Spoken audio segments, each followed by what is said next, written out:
Off the Record with the Indiana 250 is presented by Prolific. When what worked stops working, I point purpose-driven leaders to Prolific, the growth firm. They turn plans into results with full-service marketing and strategy focused on outcomes, not vanity metrics. Head to prolifichq.com to learn more. It is advice that I give when I go speak to a class or talk to a young person about a career in sports. I say, make yourself as valuable as possible and embrace the crap jobs, that no one else wants to do, and make yourself valuable.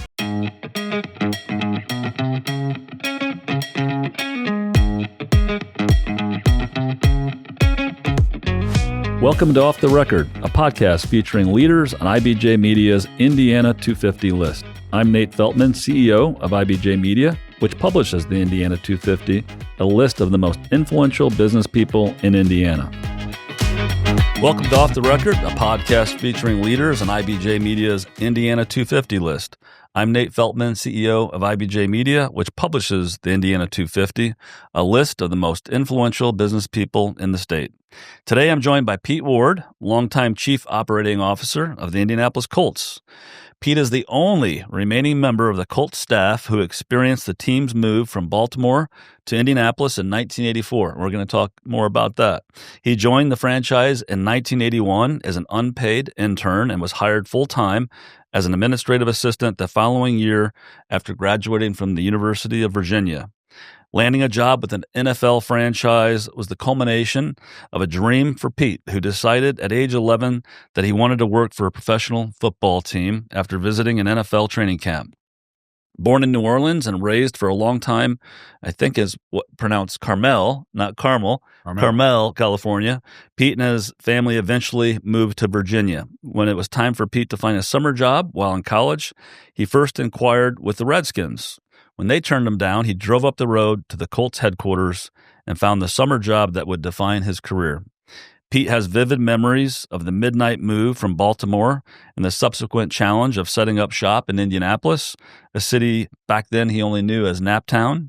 Shortly after the franchise arrived in Indy, Pete was named Director of Operations, beginning an ascent with the franchise that eventually led to him being the Colts' point person in the design and construction of Lucas Oil Stadium, the city's Super Bowl bids, and the 2012 Super Bowl host committee. He became the team's chief operating officer in 2010. More than 40 years after the midnight move to Indy, Pete's involvement in our city transcends football. He serves on the boards of the Indiana University Mel and Bren Simon Comprehensive Cancer Center, Visit Indy, USA Football, the Indianapolis Zoo, and the Greater Indianapolis Progress Committee. This year, he was also named to the new Indy Economic Development Board. Pete, welcome to Off the Record podcast. It is amazing to have you in as guest, and certainly at a time when the Colts are off to a great start this year. Thank you for joining. Thank you, Nate. It's always better to be on these podcasts when we're winning. I've discovered through the years. Absolutely, absolutely. Well, I always love starting from the beginning of one's career, and yours is special in that it feels like you knew from a pretty early age what you wanted to do in your life and your career. And so I mentioned in the intro that it was somewhere around the age of 11 that you visited an NFL training camp, and after that experience, you were really kind of knew what you wanted to do. Is that an accurate description, or talk a little bit about? You know what? Pretty much, it was 1968. I really discovered NFL football in '66, and I became a fan of the Dallas Cowboys. Before it was fashionable to be a Cowboy fan, I thought Don Meredith reminded me of John Wayne, and they had Bob Hayes, the world's fastest human, and Tom Landry wore the hat, and so the Cowboys had their training camp in Thousand Oaks, California, visited in '68, wanted to be a player, of course, but I also noticed the people who weren't players, the ball boys and, equipment guys and so forth, and that kind of stuck with me, but honestly, and I had a best friend who was also into it, and we planned our careers together. We wanted to be players, number one, but number two, he discovered there was a college that offered us a degree in sports administration. It was Ohio University. It was the only college in the nation that offered some sort of a degree in sports, and And so we kind of set our sights on Ohio U together. And so you didn't choose Ohio U though, did you? You ended I up didn't choose at Ohio Virginia. U. You know, I got into we moved to Virginia, and I got into UVA, and my parents said, "You're going to UVA." So good school. But when I got there, I was able to create my own major. You know, with my advisor's approval, and so I created a major that kind of was based around sports management. Yeah, and did your friend end up sticking in sports or no? No, he didn't. He went another way. Yeah. Okay, so you were focused in through high school. Really, that dream never left you, and then you get to college and you design your own coursework that's really focused on sports and sports management. And while you're in college, you decide to try to get an internship, like a lot of college kids do, and you end up getting an internship with the Baltimore Colts. But did you try? You tried to get in with the Redskins first, and then I did. Found your way to the Colts. My parents lived 2 miles from their headquarters, and so one Christmas I went to them and asked if they could use a free volunteer the following summer, and they said no, and so Baltimore is an hour up the road. Yeah. And so you get the opportunity, and I read that you were a young guy back then that you were so passionate about wanting to follow this kind of a career path that you were somebody that just did whatever needed to be done. That if no matter how down and dirty it was, or or how glamorous, which I know that runs the gamut when it comes to a sports franchise. There's a lot of jobs that just need to get done. So a lot of the times I'm interviewing people on this podcast, I'm hoping that some young people take away nuggets that would be helpful for them. And I feel like one of them is kind of how you conducted yourself, just being a guy that always said yes. It sounds like. And that wasn't a strategy on my part. Yeah. I just did. I just loved being there. I mean, the Colts were this iconic franchise that I had grown up following, watching, Johnny Unitas and Raymond Berry and then after that, Burt Jones and the Sack Pack, and Lydell Mitchell and guys like that. And some of those guys were still there in '81. So it was just a surreal experience for me, and it wasn't a strategy to do all those things. I just loved being there, and But it is advice that I give when I go speak to a class or talk to a young person about a career in sports. I say, make yourself as valuable as possible and embrace the crap jobs, that no one else wants to do, and make yourself valuable. And that's how you stand out. I mean, it's how you stand out really to is, those that it doesn't guarantee anything, but that's the way to gain people's respect. And at the very least, you have references, absolutely, whatever you want to do. So do I have it right that you're going to UVA for college? And at some point, did you decide to take a semester off of college and work for the Colts full time? At the end of that summer, they were saying, "Oh, it's too bad you got to go back to school. We could really use your help," and I talked to my parents about it, and we agreed to take the semester off and just stay with the Colts. And they were ecstatic that I could stay. Yeah, because I knew what to do and so forth. And so, that's something I'm really glad I did it.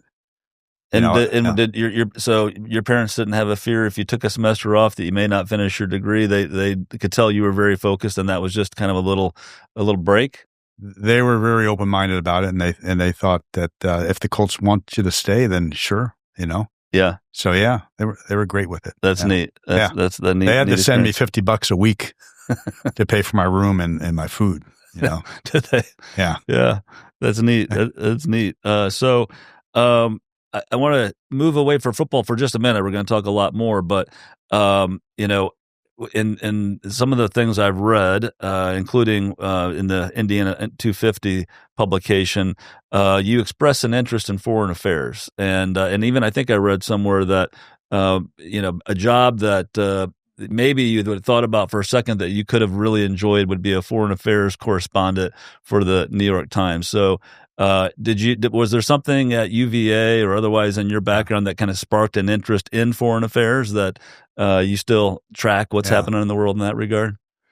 Well, I grew up in a family. My parents, always watched the evening news, with whether it was Walter Cronkite or the Huntley Brinkley Report. So we'd watch the evening news as a family. As a little kid, I remember watching significant stories, the civil rights marches and, Vietnam and all that sort of thing. And so I was always interested in what went on with the world, and my parents were my biggest influence, and we'd always, read the paper. And even before I could read, I'd look at the photos and, they subscribed to National Geographic. And I remember looking at the photos in that before I could read. And, but I mean, and then at UVA, I took some journalism classes and had this classic old journalist professor who was like in his 80s, but had wonderful stories. And just watching, journalists like, Peter Arnett and just these great guys covering Vietnam. It's just fascinating to me and really sparked an interest. So I think if sports didn't work out, that was my backup plan. Were you a journalism major? Was that your? No. So I had this hybrid major I designed, but journalism classes were part of that curriculum. Yeah. That's really enjoyed it. That's neat. I read again that that you follow what's happening in the world clearly, and you followed what's happening in Ukraine and Russia, and that Zelensky that you admire him and his leadership. Sure. Yeah. I do too. Yeah. It's unbelievable. I mean, it puts your life on the line. And certainly, Russia's leader, murders anybody that has a dissenting voice. You can imagine what he's gone through trying to kill Zelensky, just to stay alive. Is a feat. It's like, absolutely. I want your country and I'm going to kill you for it, and I don't care if you're, a family or a grandma or little kids. I'm going to shoot rockets into your apartment buildings and schools and churches, and I want your country, and so I just have the utmost admiration for him and the Ukrainian people, honestly. I do too. Well, I want to turn back to football, and as I was preparing for our conversation, I was amazed it just hit me because you don't think about this very often, but the fact now that the Colts have been in Indy for 42 years out of 72 years in existence. So 42 versus the 31 that it was in Baltimore. We've been by a long shot longer in Indianapolis now than in Baltimore, and it just doesn't seem that that's possible. It's incredible. Because I do remember the video of those Mayflower moving vans. I'm old enough to remember that. And I wanted to. It's always interesting because I've watched the 30 on 30. There's a great 30 on 30 about that move, and Bob Irsay and family moving to Indianapolis. And you were part of that. You were a young guy that was with the organization for a few years before that happened. But I'm sure you've talked about this a lot, but for our podcast, I'm curious. Just today, what are your most vivid recollections of that evening or that time period when that happened? Yeah. It was very unsettling, because we didn't know it was happening for a long time. We almost moved to Phoenix in January, and that fell through. Our relationship with our fan base was at an all-time low. I had to hire security guards with guard dogs. Oh my gosh. And I had to do it from outside of Baltimore because no one wanted to work with us in Baltimore. It was just a very unsettling time. And late March came around. It was late in the year, and we hadn't sent out renewals for our season tickets. And I'm thinking, what are we doing here? And I honestly thought he was just trying to negotiate a better lease with Baltimore. And that's why, all the talk. And so when Jim called me into his office late that day of the move and told me we were moving, I was, slightly shocked that we're actually doing it because it was March 28th. We had the draft coming up in 3 weeks, and minicamp after that, and we just signed, a renewal a few months ago with the training camp in Maryland. And so it was a shocking time. Fortunately, I didn't have much of a personal life. But he told me to go home and come back and get packed and then come back at 10 o'clock for the trucks, and so it was an exhausting, adrenaline filled because it was exciting, but at the same time mixed emotions because I knew we're just leaving, in secret, and leaving a lot of good people behind, and fans. So that's always, relocating a franchise is nasty, business. I always think of the 10-year-old boy with the jersey. I think of when I was that age, sure. and how, what do you tell him, Yeah. So, but it worked out for both cities in the end, and I love being here. It was a great move. It's so I am a business guy. I've done a lot of deals as a lawyer, mergers and acquisitions and so forth. And I love the kind of the quote art of the deal. But it's fascinating to me because my hunch is that when Bob Irsay was negotiating, that he wasn't 100% sure. You just mentioned you thought maybe just negotiating to get a better deal in Baltimore and get a deal done in Baltimore for a new stadium. My hunch is that he wasn't 100% sure how it was going to go, but then maybe I just throw this out. Maybe the lure of Indy, the fact that it was a stadium, the fact that he wasn't getting fast enough traction maybe in Baltimore. Yeah, it's just that whole thing is fascinating to me as just a business deal guy because my hunch is that maybe it was not 100%. There was an awkward time where he wasn't maybe 100% sure. Did he ever talk about that, or did Jim ever talk about that? That they weren't 100% sure which way this was going to go. So many factors involved. I maintain, and Jim as well, that we never would have landed in Indy had not, the leaders of Indianapolis had the foresight to build a state-of-the-art stadium back then with nobody, with no tenant in mind. Right. So that was what made Indy super attractive. But even with that, Jim says in talking with his dad, if the city or state of Baltimore had written them a check for $12 million, would still be in Baltimore. Yeah. So it's hard because it's hard, to your point earlier. Yeah. It's very hard to pick up and leave a fan base and think about trying to create a new one, and among all with that turmoil. Really, really difficult. Yeah. And to do it that late in the year, I mean, we got here with nothing. We had our players under contract and our coaches, but aside from that, we had a gymnasium floor full of boxes and helmets and footballs. And we had to sort through that for 2 weeks, before we could even get going and hire people. Yeah. It was a nightmarish time, but it was at the same time so exciting to be in a city that was excited to have you.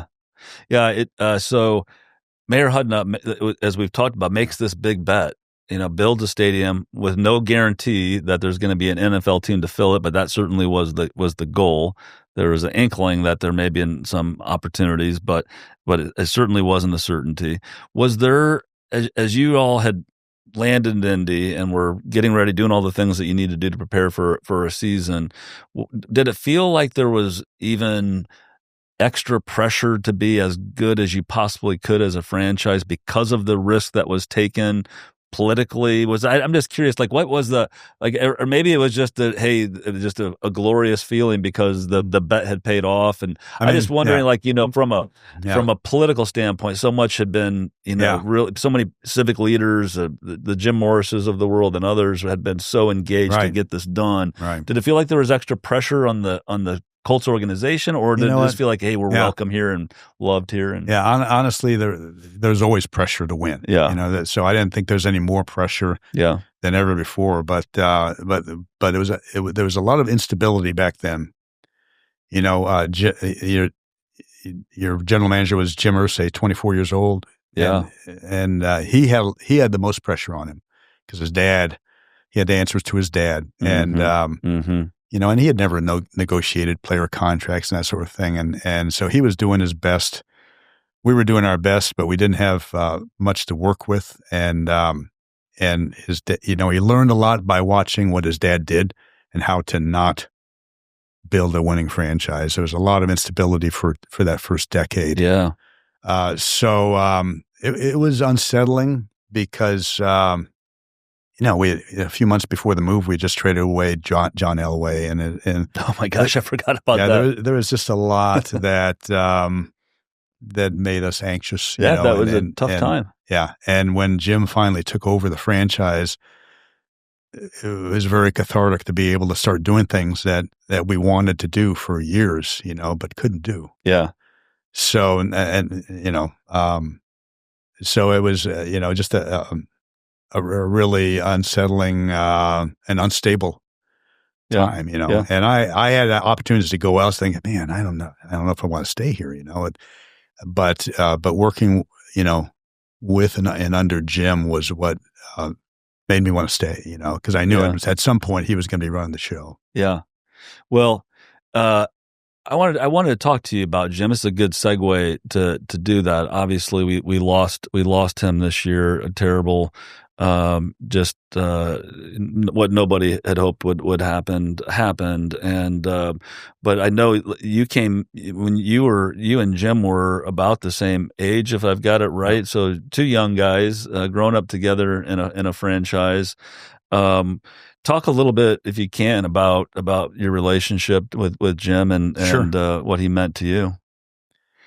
Yeah, well, when I was finally hired full time, I found out that I was going to be sharing an office with Jim Irsay, the owner's son, in training camp, and I was certainly anxious about that, because his dad had a ferocious reputation. Yeah. So I had some pretty apprehensive expectations about what Jim would be like. I'd never met him before, and I detected from the start that he knew I was nervous and he was trying to make me feel comfortable with him, and he went out of his way to make me feel, relaxed and welcome, and I always respected about that, and his wife Meg, and they just had their youngest daughter, Carly, who's, who she is now. And Casey had just been born, the next year. And so I kind of grew up, with them and know just what big hearts they have and the things how much they care about the community. And I saw things that the public didn't see. Yeah. And that's what, kept me with the team in those early years, because they're just wonderful people. Yeah. And the daughters are all wonderful people to work for and well-grounded. And they just love, our city and state and they want, I know that they want a winner for the fans more than anything. And that's really inspiring. Yeah. They of course grew up here. So this is their town. Yeah. And Jim and you were young when the move took place. And, so it's just amazing to see how things have evolved. And, and like you said, there are so many stories when Jim passed, there were so many stories that, came out about the things that a lot of people didn't know that he did behind the scenes to be helpful to the community, to be helpful to individuals. Yeah. And you got to see that. And I'm assuming that, like you said, that, that played a big part. You could see the transition that was going to occur, that occurred, and kept you here. Yeah. You know about the things he did publicly, but one of the things he told me early on, he reminded about Frank Sinatra. He read a story about Frank Sinatra and Frank's assistant. They would look through the local paper and look for people who had undergone, they lost their car or they lost their house or whatever, and let's help this person out. And that was an inspiration to Jim. Wow. and he did that a lot, Yeah. He didn't go through the paper, but but he'd hear about. He's a very generous person. And would help people out. Yeah, including employees that had misfortune. Pay for funerals and things like that. It was just that no one ever knew about. Right, right. Well, it was very sad to lose him, and we're going to talk a little bit more about the transition and a little bit later in the podcast with his daughters. But I wanted to talk a little bit about you've had a front row seat to the transformation really of Indianapolis. In the intro, I talked a little bit about you didn't really know a lot about Indianapolis and kind of had a different connotation. Indy did, way back then in the early 80s. But give me a feel for, your take on what has happened since you've been in Indianapolis, the transformation of the city, and to the extent you think the Colts have maybe played a little part in that. I mean, from my perspective, the Colts coming to Indianapolis, it was a transformational moment because we could say as a city we're playing in the big leagues. We're part of a growth industry that you've got a NFL franchise is a big deal, just like the Pacers are a big deal in other professional sports. There's something that gives a sense of a pride to a city and ability to attract young people, all those things. But what's your experience been like in terms of seeing how Indianapolis has changed in the years since you arrived? Yeah, so I've told this story many times, but my first night in Indy, we're up at the Holiday Inn North, the Holodome, at Michigan and 465. I got on Michigan in my rent-a-car, and I'm going to drive downtown, and see what downtown's like, and look for the happening spot, and drove right through downtown. Ended up down near Greenwood. I never found the happening spot, Right. So I wasn't, it wasn't very promising at first, and I hadn't heard great things about Indy, I heard about the 500, and certainly the Pacers, but not much else. And then the second night I asked the hotel, hey, tell me where, and I like Chinese food. What's a great Chinese restaurant? And I went there and I had maybe the worst Chinese meal in my life, and then the next night, Mexican food. I love Mexican food. Where can I eat? They sent me I won't say the name. It was downtown Mexican restaurant. It was like the worst Mexican food I ever had in my life. So I wasn't really inspired by Indy right away, Yeah. Yeah. But certainly what's happened to Indy, and I saw it transfer when we first moved here. There was St. Elmo's, there was King Cole's restaurant downtown. Wasn't much else. People were ready to say, hey, you got to try Ike and Jones's new bar restaurant that opened downtown. Yeah. There wasn't much else, And the transformation that's taken place since we moved, I'm not saying it's because of us, but I think we're a part. Having an NFL team downtown was a part of it. And the museums, the restaurants, you got Mass Ave and Fountain Square, and you have a riverfront. There's things that are starting to happen downtown that are really exciting to me. Yeah. So there's been a huge transformation. It's just the cultural change, the worldly factor that has descended upon Indy in the past few decades. I just love, and I'm excited for the future of our city. So, having two major league sports franchises downtown and combined with everything else, a great minor league ballpark, really makes it an attractive place to live, and I'm really proud of it. But getting back to your point, I still think of it as a small, intimate city compared to other NFL markets. So I just love it. When we played the Bears in the Super Bowl, my perspective was, here's little Indianapolis going against big Chicago on the world stage, and we just kicked their ass, and when we hosted the Super Bowl again, we just kicked world class, butt, world class. I just love it when we show the world what we're made of. I do too. And you just made me think of one of my most favorite sports moments, which was sitting in Miami, watching the Colts play the Bears in the rain with Prince playing Purple Rain in the rain. It rained the whole game. They want to always host Super Bowls in Miami because the weather's so great.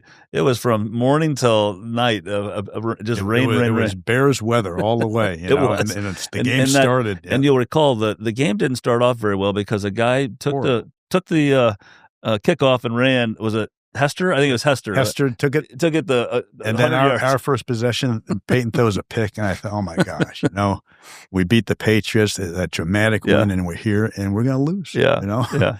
But sure got better from there. That was a wonderful memory for everybody that follows the Colts. So, I want to talk about we had the Hoosier Dome we talked about, then became the RCA Dome, was rebranded, but then it was time to build something even more special and permanent home.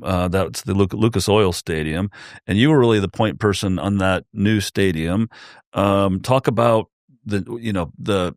the importance of that stadium and getting that done, and what that was like. I mean, that's a big heck of a project for any city to build a new stadium, state of the art stadium. Almost 20 years ago, I think it was that was built, right? Yeah. Curious, just any thoughts? Or anything that we didn't. Looking back, I know people at times change. Are there things missing now that it's almost 20 years old that we want as a NFL team and a stadium? Right. Well, there's a lot of interesting dynamics in that. We weren't campaigning for a new stadium. We had a pretty favorable lease, and And it was Fred Glass came to us to propose the stadium because they needed more convention space. They needed a new venue for NCAA events, and and we liked what he presented to us, and we weren't sold on a new domed or retractable roof stadium, an outdoor stadium. We talked about how so many memorable NFL moments and passion for the game come from games that were affected by weather, through the decades. Yeah. And, the Ice Bowl, I mean, go through and count them all. So we, and we were kind of thinking that, if we're going to build this avid fan base like you have in Chicago or Green Bay, maybe an open air stadium might make sense. Buffalo, yeah, maybe an open air would make sense. But to get this done, we understood it had to be downtown. It had to benefit the city, in a lot of ways, and being connected to the convention center made sense. Fred sold that, and it all made sense. And so it was a multi-use stadium. There were things that we certainly would have loved to have had, like for the one thing, the retractable seats eliminates access to underneath the stands, like you see in all the new stadiums, and the field suites along the sidelines. And, we would have loved to have had, more vertical access, but we love our stadium, and we think it's the most beautiful stadium, in the NFL. Yeah. And, as complicated as life is with the retractable roof, and making that decision every week, when it's open on a beautiful fall day, it's the most beautiful stadium in the world, in our opinion, and the fans love it. We do surveys. The NFL does surveys after every NFL game, and our fans tell us they love our stadium. Yeah. So it's always a little unclear to the casual observer, like how that ultimately that decision gets made on whether the roof is open or whether it's closed. Used to be thought that, well, Peyton Manning makes that decision. It felt like there was like some. Let me tell you, if Peyton made that decision, it would never be open. Yeah, exactly. And it felt like it was closed more often. Yeah.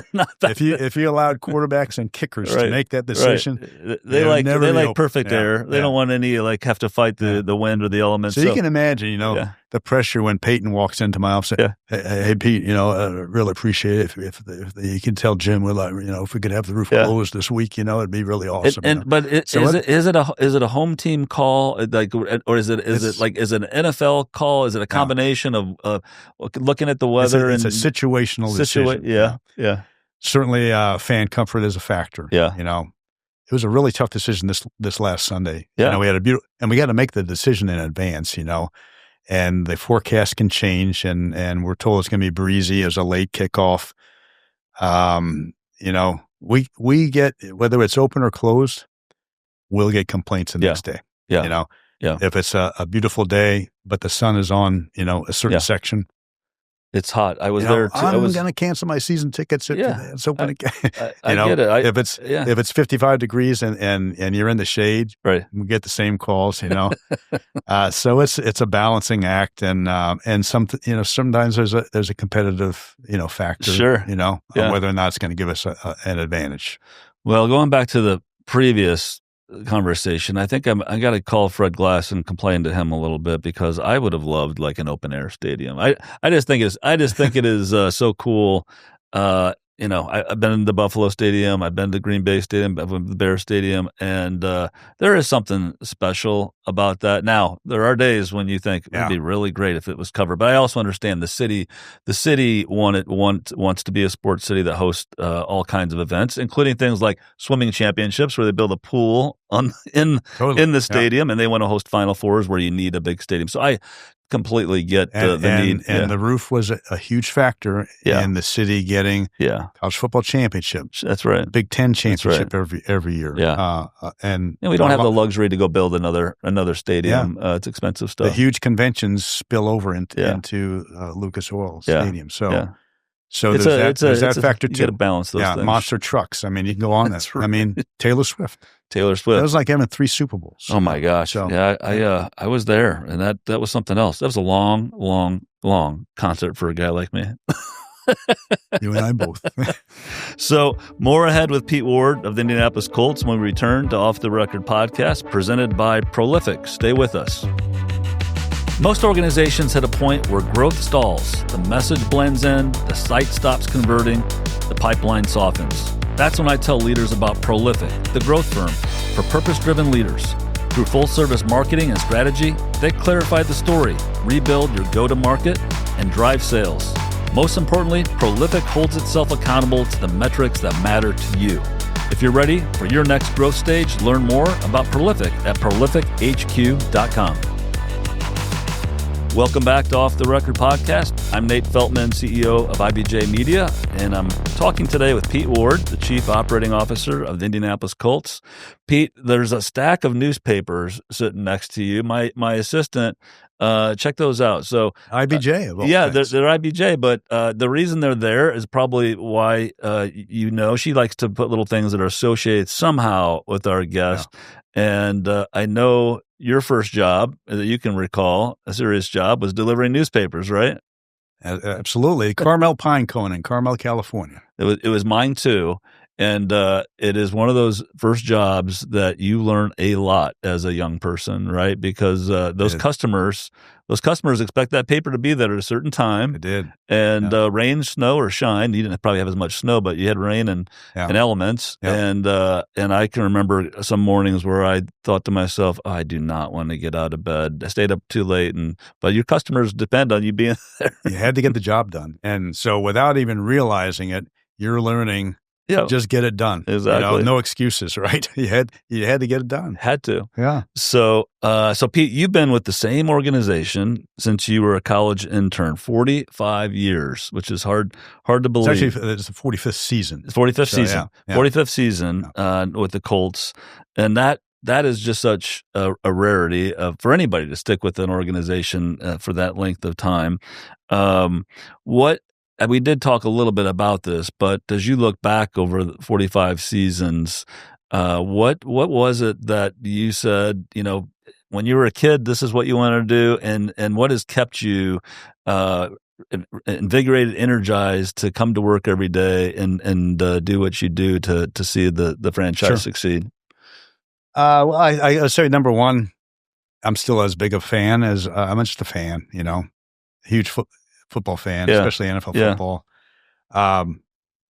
More and more, it's what we do to make the world a better place. The community things that we do, and having that platform to make a difference. Mm-hmm. And we have ownership that is totally invested in community involvement. I mean, Kalen Jackson spearheads our philanthropy, and now that Jim has passed on, and they're all about that, So, the fun part is the football.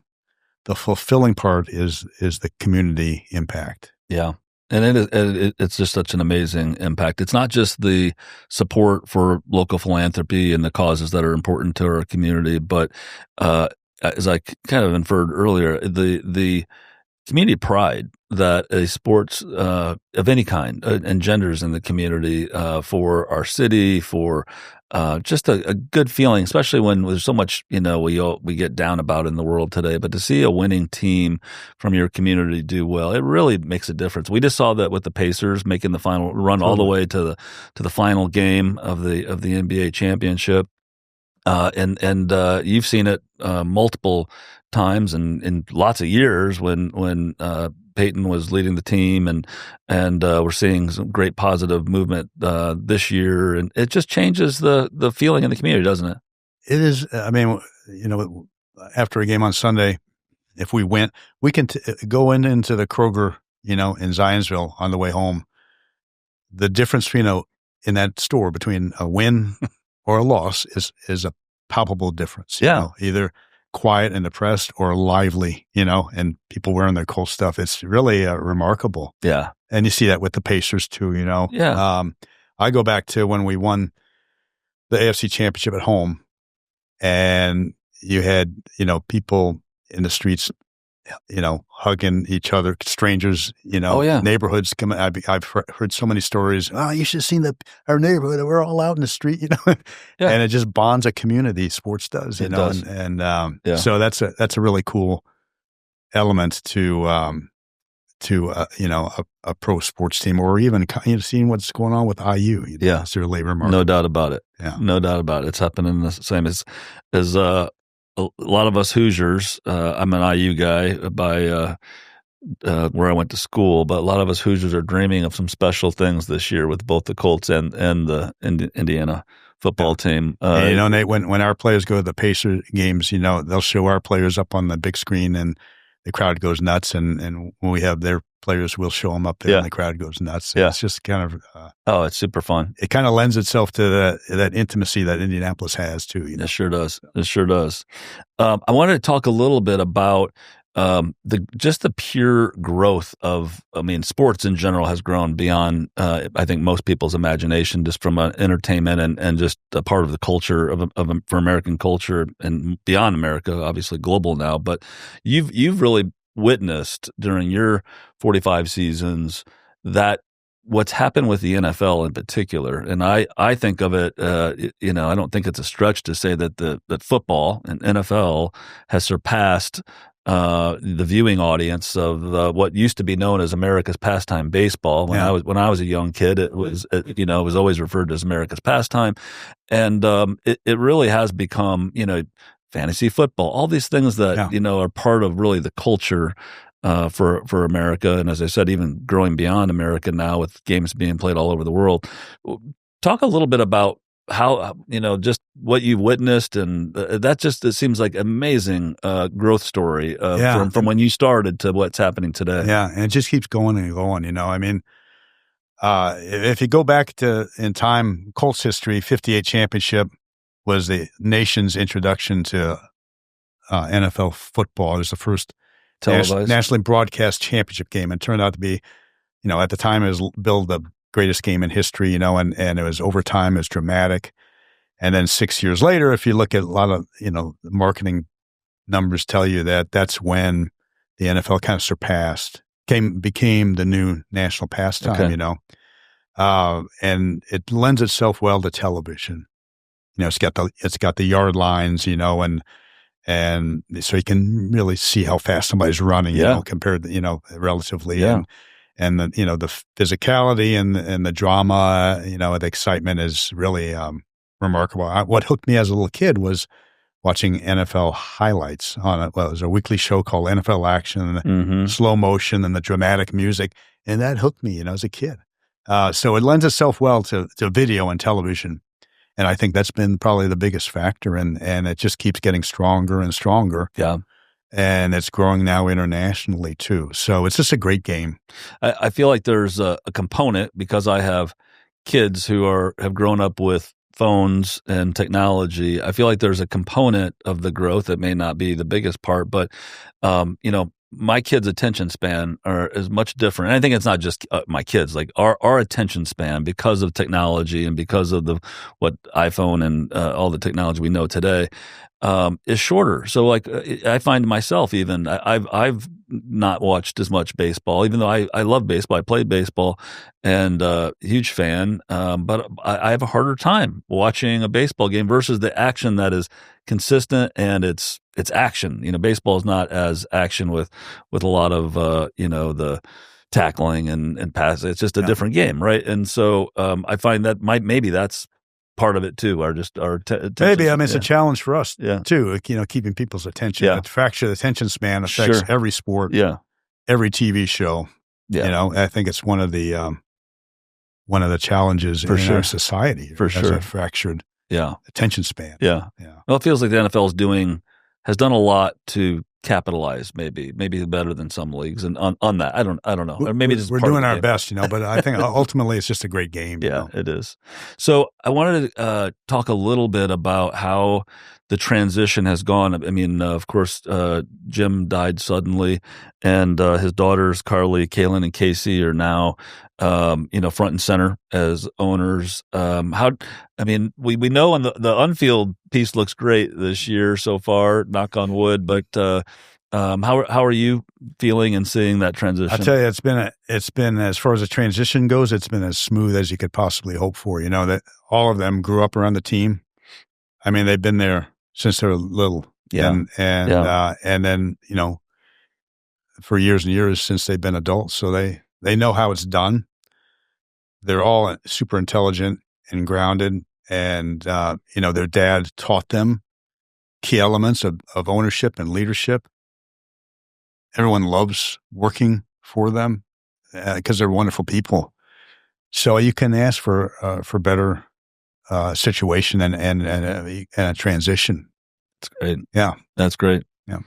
I always like to ask my guests on Indiana 250 podcasts about mentors that have been important to them. And have there been, I'm sure, in your career, some mentors that you look back and say they made a big difference in my career, in my life? Yeah, absolutely. I mean, locally, I would say, people like Jim Morris, Dave Frick, super intelligent, care about the community. Dave is the ultimate speak softly, carry a big stick, Yeah. All of them super gentlemen, Dick Luger, Richard Luger, I loved, what a great, admirable man, Evan Pye, people that cared about the community, have been my local mentors. And then, professionally, a lot of people I love, things that, Ernie Accorsi taught me when I was first hired. He was the general manager there, and Walt Gutowski, who was the PR director, young Walt Gutowski, and back in Baltimore, and of course, Jim, when he became, owner and GM, there were things, he was doing things that I didn't know about, and he taught me a lot, as well. So I could go on and on, like Pete Rozelle, even though I didn't know him closely, I read, a lot of, I read his book and a lot about him, and he was an influence. Yeah. So great people. I know some of them, some of the local ones that you mentioned, and I count them similar to you as mentors, and always gave great advice. Sure. And are there any? You've been around great athletes and leaders in the locker room. Over time, are there any that you became? I'm sure you became friendly with a lot of them, but are any of them that stick out to you as became good friends, and that you may have picked up a trait or two from them in terms of their leadership qualities? No question. I think of Tony Dungy, who what a great communicator. He never raises his voice, but he just with what he says and the way he says it, just demands respect. And people listen intently to what Tony Dungy says. Right. Remarkable man. Of course, you got to throw Peyton Manning in there, and his attention to detail, and his work ethic. Right. And combining that with humanity, and just his sense of humor is such a wonderful guy, Yeah. So many guys. I could go on and on. Yeah. Yeah. It's just neat to, I'm sure throughout your career, just to see different leaders, how they lead differently, how they have like you just described. I mean, some of them are all work, and some of them can balance it. And it's just, that's the way it is in business and life. I mean, just to see different people, how they operate. I always find that fascinating. That's why I like doing this podcast, because I love learning about people's backgrounds and how they got to where they are. One of the first things I learned quickly was, I always took, and this is not to denigrate sports reporters, but I always took them. They were the experts. They knew, they had the inside scoop and everything. No one really knows what's going on unless you're in there, and or what people are like, Right. So that was an eye opener for me. Yeah, I'm sure. So, Pete, last question before we turn to our off the record speed round, we call it, where we ask similar questions from past years. But as we've talked about, you've been with the Colts organization for 45 seasons. You've witnessed the people we just talked about, legendary players like Peyton Manning, now Jonathan Taylor. You've been a part of a Super Bowl championship, of course, in a season where the Colts went to the Super Bowl, ended up runners-up back in Miami against New Orleans. As you think back about the biggest moments of those 45 seasons are the ones that really stand out as memorable. Like when you think back, are there 2, 3, or 4 that really stand out to you as just incredible moments for you? And Sure. Well, winning the championship here at home is unmatched, and the way it was done against our arch rival, our nemesis, against the evil, Bill Belichick and the Patriots, in front of our home crowd, in front of a juiced home crowd, late game, the atmosphere, and the way it was done, the comeback was Hollywood at its finest.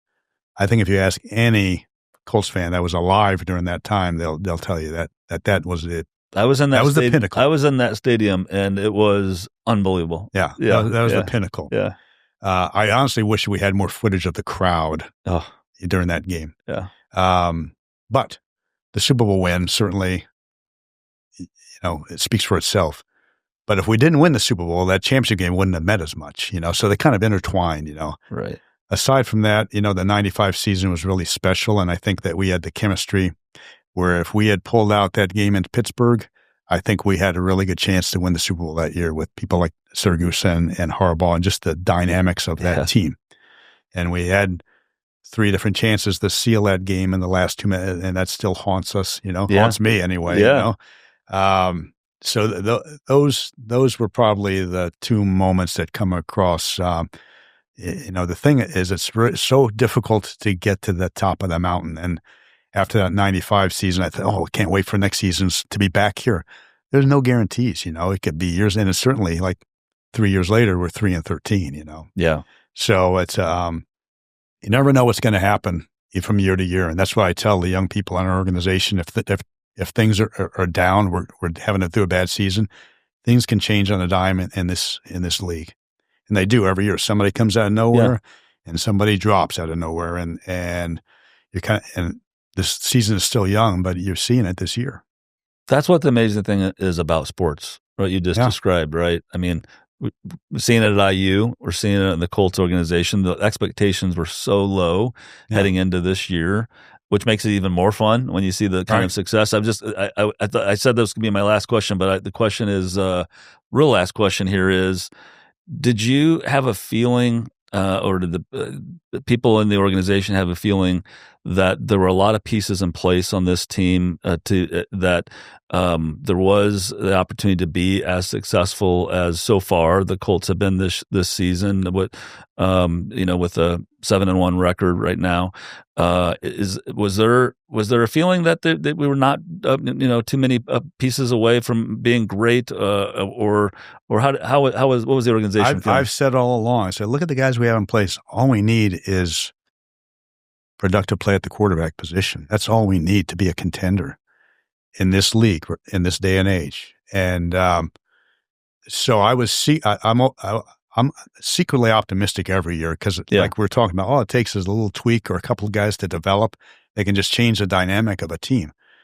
The difference in talent for a player on the New York Jets and for us is like that, and they're all elite athletes. And all it takes is some little tweaks. And now that we have great play coming from the quarterback position, and we have a tight end that is, a future superstar by all intents and purposes, we're seeing that. So I was secretly optimistic, but you just never know. Yeah. You never know. Right. I mean, if you have the number 1 pick in the draft, you never know. Exactly. Exactly. Yeah. But it sure is, as we talked about earlier, sure is exciting when the team starts gelling, and you can see it. You can see it on their faces, during the games, that they don't ever seem to be out of a game. That's the one thing I love about this coach. He doesn't, when he loses, they've not been blowing out losses. He's a very strategic coach and keeps the Colts in the game, even when before this wonderful time period where we're beating teams comfortably in many cases. I feel good playing anybody with him as coach because he really seems to have a strategy of keeping it close. Super intelligent, and super passionate, and the players feed off of that. And, if you can continue to score on 80% of your drives, I don't know. It doesn't matter what the other team does. I really like not punting. It was really, really a good thing. Yeah, so it's still early. We all say that it's still early. So, it's been really exciting. It's been great to watch. So we've made it, Pete, to Off the Record speed round where I ask similar questions of every guest. So we'll start out with your favorite movie of all time. The Killing Fields. Good one. Yeah. Favorite place to vacation? Montana. Wonderful. Favorite musical artist? Oh, that's a tough one. I've so many favorite. I guess this will be a boring answer. There's a sentimental factor, but I could probably listen to the Beatles more than any other. Yeah. What is the first thing you do in the morning? Drink water. Title of the last book you read or your favorite book? Last book I read, it's called The Frisbees of the South Seas. It's about a guy from Cleveland back in the 1930s who took his family to live in the South Pacific on some remote coral atoll. It's fascinating. Okay. Favorite sport to watch other than football? Basketball. Best advice you ever received?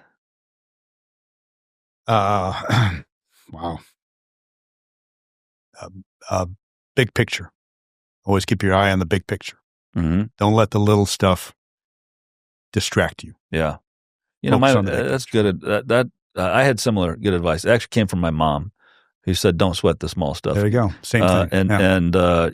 Don't let stuff distract you. Like you said, stay focused. That's good advice. How about advice for a young person, maybe a young person in this community that wants to be a future leader in the community or in their organization, and develop into a leader? Wow.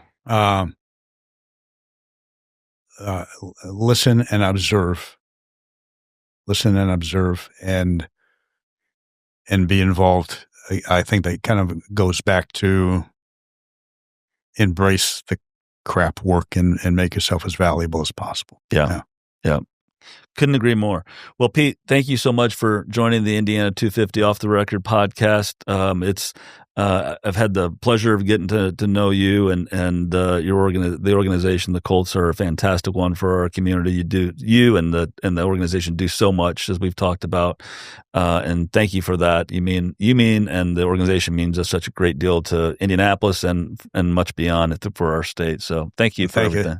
It's an honor, and honestly, this is critical too. Having publications, news publications in our community is critical. Well, thank you. We do our best on that front. So thank you so much. Appreciate it. To learn more about other leaders on IBJ Media's Indiana 250 list, go to indiana250.com and look for a Page 2 feature each week in IBJ. We'll be back with the new Indiana 250 Off the Record conversation soon.